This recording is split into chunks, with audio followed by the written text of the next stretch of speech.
Good morning बच्चे, सभी को good morning good morning good morning. एक बार फिर हम आ गए आप लोगों के बीच में, आपका मन पसंदीदा सब्जेक्ट फिजिक्स लेकर के।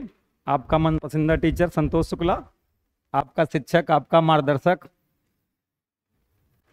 आपका दोस्त संतोष शुक्ला एक बार फिर से हाजिर है। बच्चे धीरे धीरे पढ़ने के लिए तैयार हो जाओ। आपका मन पसंदीदा टीचर संतोष शुक्ला फिर से हाजिर है, आपका मन पसंदीदा सब्जेक्ट फिजिक्स लेकर के। बच्चे जहाँ भी हो बच्चे पढ़ना शुरू कर दो, पढ़ना बहुत ज़रूरी है। जी जान लगा दो यार, दिखाने के लिए मत पढ़ो। दिखावा पढ़ाई करने से कोई फायदा नहीं होता। पढ़ने के लिए पूरा दुनिया पढ़ रहा है बैग टांग करके पीछे। दिखाने के लिए मत पढ़ो बेटा, कुछ बनने के लिए पढ़ो, कुछ करने के लिए पढ़ो। पढ़ने में पूरा जी जान लगा दो, पूरा जितना तुम्हारे पास एनर्जी है पूरा जी जान लगा दो। जब तक पढ़ोगे नहीं, समय नहीं दोगे, कुछ हासिल नहीं होगा। बेटा एक चीज़ बता दें, इस दुनिया में हर चीज़ की कीमत होती है। बिना कीमत चुकाए किसी को ना कुछ मिला है ना मिलेगा। अगर तुम कुछ सपना देखे हो बड़ा अफसर बनने का, इंजीनियर बनने का, डॉक्टर बनने का या कोई भी अधिकारी बनने का, तो बेटा एक छोटा सा 5 रुपये का पार्ले आता है। अगर वो आपको पार्ले चाहिए तो दुकानदार को जब तक 5 रुपया नहीं दोगे वो पार्ले आपको नहीं मिलेगा। वैसे आप इतना बड़ा अफसर बनने का अगर सपना देख रहे हैं, इंजीनियर बनने का सपना देख रहे हैं, डॉक्टर बनने का सपना देख रहे हैं, तो तुम समझ सकते हो कि उसकी कितनी बड़ी कीमत चुकानी पड़ेगी। तो वो कीमत बेटा पैसे से नहीं, अपने शारीरिक श्रम से चुकाना पड़ेगा, मेहनत करना पड़ेगा। मेहनत करने के लिए एकदम रेडी हो जाओ। सोए हो तो जाग जाओ, पूरा जी जान लगा दो। जी जान लगाओगे, मेहनत करोगे बेटा तभी कुछ मिलेगा, नहीं तो कुछ मिलेगा नहीं। जहां हो बेटा पढ़ने लगो, मेहनत इतना करो कि रूह कांप जाए। जब तक मेहनत नहीं करोगे बच्चा कुछ नहीं मिलने वाला है। मेहनत बहुत जरूरी है। पढ़ते रहो, एकदम इतना मेहनत करो कि मजा आ जाए। कम से कम बेटा, कम से कम आप 10th में हो तो कम से कम आप 8 घंटा अपने लिए जरूर दे दो। 8 घंटे नहीं दोगे तो कुछ नहीं होने वाला है। सब एकदम जब लगे हो तो मैंने फिर मैं कह रहा हूं, दिखाने के लिए मत पढ़ो बेटा, जी जान लगा दो। जी जान लगा दो, पूरी ताकत झोंक दो, नहीं तो कुछ नहीं मिलेगा। बेटा अभी समय है, समय है, बदल लो, अपने आप को बदल लो, मेहनत करने लगो, पढ़ना शुरू कर दो, नहीं तो मजा नहीं आएगा। बहुत ज्यादा मेहनत करने की जरूरत है बेटा। अब हम फिर से शुरू करते हैं आपका फिजिक्स। आपको बताएंगे आज अवतल दर्पण द्वारा प्रतिबिंबों का बनना किरण आरेख द्वारा। बेटा ट्रिक द्वारा हम आपको बता चुके हैं, अब किरण आरेख द्वारा बताएंगे। और किरण आरेख द्वारा जो हम प्रतिबिंबों का बनना बताएंगे अवतल दर्पण द्वारा, उसको जानने से पहले कुछ महत्वपूर्ण किरण आरेख होता है, उसको जानना बहुत जरूरी है बेटा। तो अवतल दर्पण द्वारा प्रतिबिंबों का बनना समझने से पहले आप महत्वपूर्ण किरण आरेख समझ जाओ। तो हम आपको कुछ किरण आरेख बताने चल रहे हैं। क्योंकि बेटा ये जब समझ जाओगे, कुछ महत्वपूर्ण किरण आरेख होते हैं, जब इसको तुम समझ जाओगे तो आपको अवतल दर्पण द्वारा प्रतिबिंबों का बनना बेहद आसान हो जाएगा। तो 3 किरण आरेख के बारे में चर्चा होगी। पहला मतलब बेटा कुछ किरण आरेख होते हैं, अगर ये किरणें अगर अवतल दर्पण के कहाँ से होकर आपतित हो रही हैं, परावर्तन के पश्चात कहाँ से होकर जाएंगी, ये फिक्स होता है, तो उसी की चर्चा होगी। तो सबसे पहले हम बेटा, चूंकि दोनों का गोली दर्पण का मतलब होता है दोनों दर्पणों से, तो हम अवतल की भी बात करेंगे और उत्तल की भी बात करेंगे। आप जरा देखो बच्चा, समझ जाओ ये कौन सा दर्पण है। ये अवतल दर्पण है। कैसे अवतल दर्पण है बहुत सारी क्लास में आपको समझाया जा चुका है, क्योंकि इस कांच के खोखले गोले के जो टुकड़ा दिखाया गया, इसका उभरा हुआ पृष्ठ पालिश हुआ है, प्रकाश का परावर्तन इसके दबे हुए पृष्ठ होगा, यानी अवतल पृष्ठ होगा, मतलब ये दर्पण अवतल है। और इधर मैं एक दर्पण और बना देता हूं बच्चे, ये कौन सा दर्पण होगा, इसका दबा हुआ पृष्ठ पालिश हुआ है, प्रकाश का परावर्तन इसके उभरे हुए पृष्ठ से होगा बच्चा। तो मतलब ये आपका कौन सा दर्पण है, उत्तल दर्पण है। बाकी सारी कहानी आप जानते हो। पहला काम क्या है बेटा, पहला काम है हम लोग मुख्य अक्ष बना दे रहे हैं। देखो बेटा ये परावर्तक तल है, इसका ये मध्य बिंदु ध्रुव होगा, यहां भी आप मुख्य अक्ष बना लीजिए। ये पॉइंट आपका ध्रुव हो गया, ठीक है। अब जरा देखो, पहले महत्वपूर्ण किरण आरेख की हम बात कर रहे हैं। पहली किरण देखो, मुख्य अक्ष के समांतर कोई प्रकाश की किरण है, इसको हम दोनों दर्पणों के मुख्य अक्ष के समांतर आपतित कर दे रहे हैं। मुख्य अक्ष के समांतर आपतित कर दे रहे हैं। जरा देखो, ये किरण कैसी है? मुख्य अक्ष के समांतर आपतित हुई है बच्चा। तो यही आपको समझना है कि अगर आपसे कोई कहेगा कि मुख्य अक्ष के समांतर आपतित होने वाली प्रकाश की किरणें गोली दर्पण से परावर्तन के पश्चात कहां से होकर जाएंगी, ये जानना बहुत जरूरी है। क्योंकि जब आप अवतल दर्पण द्वारा प्रतिबिंबों का बनना या उत्तल दर्पण द्वारा प्रतिबिंबों का बनना पढ़ेंगे, तो अगर ये महत्वपूर्ण किरण आरेख का बेसिक कॉन्सेप्ट जानते रहेंगे तो समझना बेहद आसान हो जाएगा। तो यानी अगर आपको ये जानना चाहिए कि अगर किरणें गोली दर्पण के मुख्य अक्ष के समांतर आपतित हो रही हैं तो कहां से होकर जाएंगी। अब जरा देखो बेटा, ये किरण देखो, यही तुम्हारा मुख्य अक्ष है। ये क्या है? ये मुख्य अक्ष है। और इस अवतल दर्पण पर ये किरण कैसे आपतित हुई है? मुख्य अक्ष के समांतर। तो बच्चे जान जाओ कि मुख्य अक्ष के समांतर आपतित होने वाली प्रकाश की किरणें अवतल दर्पण से परावर्तन के पश्चात मुख्य अक्ष के जिस बिंदु से जाती है उसी को मुख्य फोकस कहते हैं। एक डिस्कशन में आपको बताया गया था।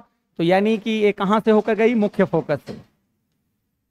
अब जान जाओ, तुमसे ये तुम्हारे दिमाग में बात बैठ जानी चाहिए कि अगर कोई भी प्रकाश की किरण अवतल दर्पण के मुख्य अक्ष के समांतर आपतित होती है तो अवतल दर्पण से परावर्तन के पश्चात वह किरण मुख्य फोकस से होकर जाती है। और वही जरा यहां देखो, अगर ये उत्तल दर्पण है, ये इसका क्या है बेटा? मुख्य अक्ष है। मुख्य अक्ष है बेटा। अब देखो ये किरण कैसे आपतित हुई है? मुख्य अक्ष के समांतर आपतित हुई है। मुख्य देखो, ये मुख्य अक्ष हो गया और मुख्य अक्ष के समांतर एक किरण आपतित हुई है। और जैसे ही दर्पण पर पड़ेगी बेटा, उत्तल दर्पण की बनावट कैसी है? पीछे तो ये पालिश हुआ है, पीछे तो किरण जाएगी नहीं। अब यहीं से क्या होगी बच्चे? ये परावर्तित हो जाएगी, ऐसे परावर्तित हो जाएगी। लेकिन आपको देखने में लगेगा कि जैसे ये किरण इस बिंदु से तुम्हारे तरफ जा रही है और इसी बिंदु को हम मुख्य फोकस कहेंगे।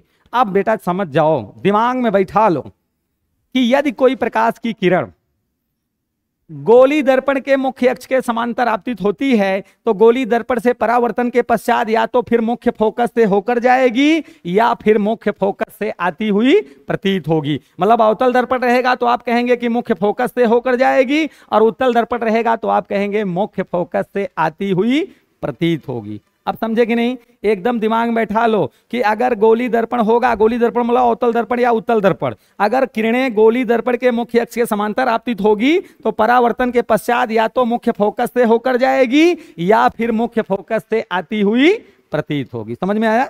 यानी अपने दिमाग में बैठा लो, अगर अवतल की बात करोगे तो कहोगे कि अवतल दर्पण के मुख्य अक्ष के समांतर आपतित होने वाली प्रकाश की किरणें अवतल दर्पण से परावर्तन के पश्चात मुख्य फोकस से होकर जाती है। उत्तल दर्पण में कैसे बोलोगे? आप कहोगे उत्तल दर्पण के मुख्य अक्ष के समांतर आपतित होने वाली प्रकाश की किरणें उत्तल दर्पण से परावर्तन के पश्चात मुख्य फोकस से आती हुई प्रतीत होती है। इसका मतलब शॉर्टकट में यह हो गया कि मुख्य अक्ष के समांतर आपतित होने वाली प्रकाश की किरण मुख्य फोकस से होकर जाएगी या मुख्य फोकस से आती हुई प्रतीत होगी। अब बच्चे हम दूसरा किरण आरेख बताएंगे।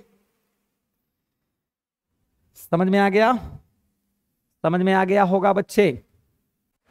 समझ में आ गया होगा। यानी अगर कोई प्रकाश की किरण मुख्य अक्ष के समांतर आपतित होगी तो वह परावर्तन के पश्चात वह प्रकाश की किरण मुख्य फोकस से होकर जाएगी या फिर मुख्य फोकस से आती हुई प्रतीत होगी। दूसरी बात देखो, दूसरा किरण आरेख देखो बच्चा, दूसरा देखो बच्चे, पॉइंट नंबर 2 देखो। फिर से एक बार फिगर बनाते हैं। ये कौन सा दर्पण है बेटा? अवतल है। अभी अवतल है नहीं, भी बना देंगे। ये देखो, ये तुम्हारा उत्तल बन गया और ये बच्चा ये तुम्हारा अवतल बन गया। अब क्या करेंगे? मुख्य अक्ष बना लेंगे। यहां भी क्या करेंगे? मुख्य अक्ष बना लेंगे। बना लिया। अब देखो बेटा, यहाँ क्या बना लेंगे? ध्रुव बना लेंगे। और अब देखो, तो अगर बेटा ये इतना बड़ा अवतल दर्पण है तो निश्चित है लगभग इतने बड़े गोले से बनाया गया होगा। तो इसका सी बेटा लगभग यहाँ कहीं पर बनेगा। ये इसका सी हो गया, ठीक है। और ये भी अगर ये इतना बड़ा गोला है तो इसका सी लगभग यहाँ कहीं पर बन जाएगा, ठीक है, सी। अब जरा देखो, अब हम क्या कह रहे हैं? गोली दर्पण के वक्रता केंद्र, गोली दर्पण के वक्रता केंद्र से होकर जाने वाली प्रकाश की किरण गोली दर्पण के वक्रता केंद्र की ओर, गोली दर्पण के वक्रता केंद्र की ओर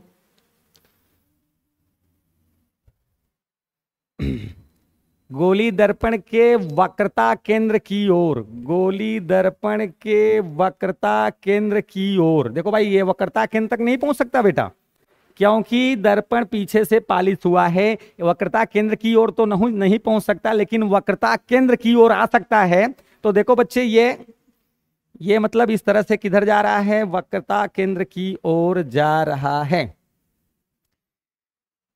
और ये किरण कैसे है, ये वक्रता केंद्र से होकर जा रहा है। ध्यान से सुनो, पूछने वाला आपसे कह सकता है कि भैया अगर अवतल दर्पण के वक्रता केंद्र से होकर प्रकाश की किरण अगर दर्पण पर आपतित हो रही है तो परावर्तन के पश्चात कहां से होकर जाएगी, या उत्तल दर्पण के वक्रता केंद्र की ओर जाने वाली प्रकाश की किरण उत्तल दर्पण से परावर्तन के पश्चात कहां से होकर जाएगी। तो आपको ध्यान देना है बच्चे, पहले अवतल दर्पण का आप जान जाओ। कौन सा दर्पण है बेटा, ये अवतल दर्पण है। अवतल दर्पण है तो आपको समझ जाना है कि अवतल दर्पण के वक्रता केंद्र से होकर जाने वाली प्रकाश की किरणें अवतल दर्पण से परावर्तन के पश्चात पुनः उसी मार्ग से वापस चली जाती है। या उत्तल दर्पण के परिप्रेक्ष्य में कैसे कहेंगे, आप कहेंगे उत्तल दर्पण के वक्रता केंद्र की ओर जाने वाली प्रकाश की किरणें उत्तल दर्पण से परावर्तन के पश्चात पुनः उसी मार्ग से वापस चली जाती है। अब जरा देखो बेटा, ये प्रकाश की किरण किधर जा रही है, वक्रता केंद्र की ओर जा रही है। वक्रता केंद्र तक नहीं पहुंच पाएगी क्योंकि यहां पर पालिश हुआ है। तो जैसे ही ऐसे वक्रता केंद्र की ओर आएगी, दर्पण पर पड़ेगी, दर्पण पर पड़ेगी तो परावर्तन होगा, और परावर्तन के पश्चात पुनः उसी मार्ग से वापस चली जाएगी। अवतल दर्पण में क्या है, देखो यह प्रकाश की किरण अवतल दर्पण के वक्रता केंद्र से होकर दर्पण पर पड़ी है, और जैसे ही परावर्तन हुआ है पुनः उसी मार्ग से वापस चली गई है। इसका मतलब आपको दिमाग में क्या बात रखना है कि अगर कोई प्रकाश की किरण गोली दर्पण के वक्रता केंद्र से होकर जाएगी या गोली दर्पण के वक्रता केंद्र की ओर जाएगी, तो गोली दर्पण से परावर्तन के पश्चात वह प्रकाश की किरण पुनः उसी मार्ग से वापस चली जाएगी। व्यवहार में बच्चे आपको यह समझना है, यानी कि उत्तल दर्पण से होकर जाने वाली प्रकाश की किरणें या उत्तल दर्पण की ओर जाने वाली प्रकाश की किरणें या अवतल दर्पण के वक्रता केंद्र से होकर जाने वाली प्रकाश की किरणें परावर्तन के पश्चात पुनः उसी मार्ग से वापस चली जाती हैं। देखो अवतल दर्पण के वक्रता केंद्र से जो किरण जाएगी दर्पण पर पड़ेगी, परावर्तन होगा, पुनः उसी मार्ग से वापस जाएगी। उत्तल दर्पण के वक्रता केंद्र की ओर जाने वाली प्रकाश की किरण उत्तल दर्पण से परावर्तन के पश्चात पुनः उसी मार्ग से वापस चली जाएगी। कंबाइन बोलना है तो आप कहेंगे गोली दर्पण के वक्रता केंद्र से, गोली दर्पण के वक्रता केंद्र से होकर जाने वाली प्रकाश की किरणें गोली दर्पण से परावर्तन के पश्चात पुनः उसी मार्ग से वापस चली जाती हैं। या गोली दर्पण के वक्रता केंद्र से होकर जाने वाली प्रकाश की किरणें या गोली दर्पण की वक्रता केंद्र की ओर जाने वाली प्रकाश की किरणें गोली दर्पण से परावर्तन के पश्चात पुनः उसी मार्ग से वापस चली जाती हैं। इसका मतलब बच्चा ये हुआ कि अगर तुमसे कोई पूछेगा कि अगर प्रकाश की किरण गोली दर्पण के वक्रता केंद्र से होकर जा रही है या गोली दर्पण के वक्रता केंद्र की ओर जा रही है तो परावर्तन के पश्चात वह प्रकाश की किरण कहां से होकर जाएगी, तो आपको दिमाग में क्या रखना है कि वह परावर्तित किरण पुनः उसी मार्ग से वापस चली जाएगी। मतलब जैसे आई थी वैसे ही वापस चली जाएगी। अब बच्चे हम तीसरे पॉइंट की बात करेंगे। किसकी बात करेंगे, तीसरे पॉइंट की बात करेंगे। अब देखो बच्चा,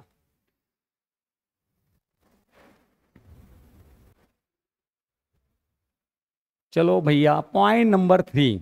पॉइंट नंबर 3 जो बच्चा है वो पहले का जस्ट उल्टा है, पहले पॉइंट का जस्ट उल्टा है। पॉइंट नंबर 3 पहला काम क्या है, पहला क्या है, हम पहला एक अवतल दर्पण बनाएंगे।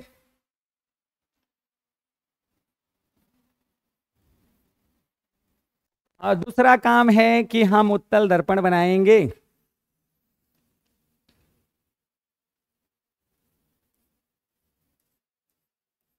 इसका नाम क्या है बच्चा, इसका नाम क्या है, उत्तल दर्पण है। बहुत बढ़िया बेटा, बहुत बढ़िया। इसका नाम क्या है, अवतल दर्पण। कौन सा दर्पण, अवतल दर्पण नाम है बच्चा इसका।